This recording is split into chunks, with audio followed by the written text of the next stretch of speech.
Hello mga day! This is Jamer's Vlog. For today's video, gagawa tayo ng salada. Okay, start! For the first step po, yung mga talong is sinalang ko lang dyan sa may kalan ng shellene. Sa stove kasi, tamad na akong mag-apoy sa uling.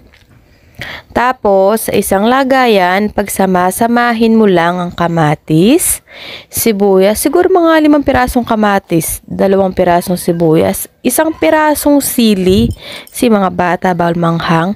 Tapos, ilagay mo na yung talong na inihaw, konting asin at konting paminta. Mekos-mekos mo lang. Nagpabili pala ako dyan ng labanos para medyo masarap siya. Gusto ko kasi medyo crunchy yung nakakain mo kaya nagpabili ako ng labanos.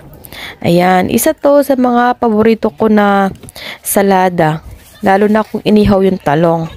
Yan, kain tayo mga day! Thank you!